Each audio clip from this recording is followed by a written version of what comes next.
friends, let me start by asking you a question. What is your understanding of justice and mercy? Naku, talagang mapapaisip tayo, ano po? Such a very broad topic and indeed debatable. So today, we will try to grasp the relationship between justice and mercy that is rooted in God. Come, join us. Alamin natin ang ating makakristyanong pag-unawa sa katarungan at awa. Ang atas ko sa inyo, mga kaibigan ko, ay magmahalan kayo tulad ng pagmamahal ko sa inyo. May higit pa kayang dakila sa pag-ibig na laan. Ialay ang buhay alang-alang sa kaibigan. Kayo nga'y kaibigan. Our understanding of justice and mercy varies in different cultures and religions. To us Christians, justice is a moral quality that perfects our will and inclines it to give to people what is due to them and what really belongs to them. Mercy is a virtue that influences us to show compassionate love, often beyond the demands of strict justice. To further understand justice, let us go to the Summa Theologiae, the masterpiece of St. Thomas Aquinas called the Angelic Doctor. Binanggit niya rito na meron tayong dalawang uri ng hustisya. First is commutative justice or the direct exchange of business. Halimbawa po, bumili ako ng isang candy. Ang bawat isa, piso ang halaga. Binigyan ako ng tindera ng isang candy. Binigyan ko naman siya ng piso. Ang binigay niya ay tinumbasan ko ng dapat naman niyang matanggap. This justice consists in mutual giving and receiving. The other kind is distributive justice, or the giving according to what a person deserves. Halimbawa po, mayroong kalamidad at tayo po ay nagsagawa ng relief operations. Mayroong dalawang ginang na lumapit sa atin. Ang isa ay medyo mas nakaaangat kaysa sa isa na talagang walang-wala. Paano po ba natin sila babahaginan ng ating mga dadalang relief goods? In situations like this, it is helpful to know the people and their real needs. Who among them need more?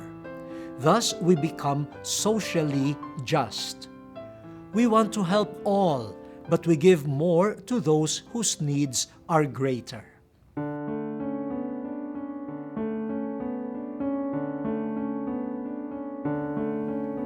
Marahil, mapapansin ninyo na kadalasan sa mga rallyista ang kanila pong sigaw ay sapat na pasahod o di naman kaya itaas ang pasahod. You probably feel for them. Sometimes their earnings are not enough to meet the needs of their families.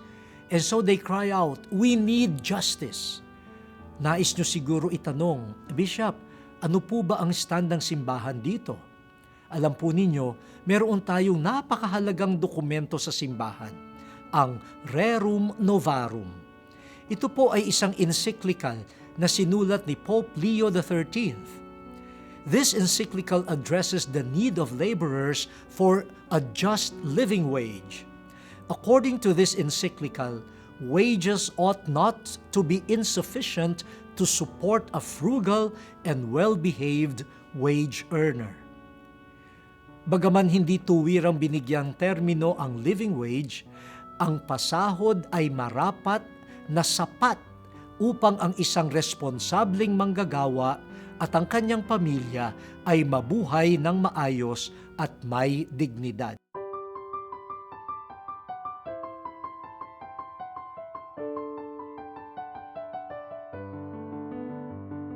Ngayon naman atin namang talakayin po ang awa, habag or mercy. Paano nga ba natin ito isasabuhay? Natural law and many religions and philosophies say, we do to others as we would have them do to us.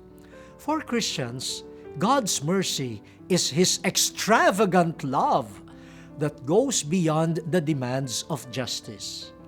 As Pope Benedict XVI says in Caritas Deus Es, even if justice is fulfilled, people will still look for love. Sa awa at habag, nagbibigay tayo sa mga taong walang maibibigay sa atin.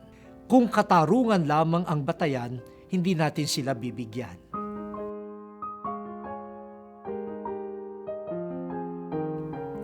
There are many ways we can do to show mercy to our brothers. Corporal and spiritual works of mercy.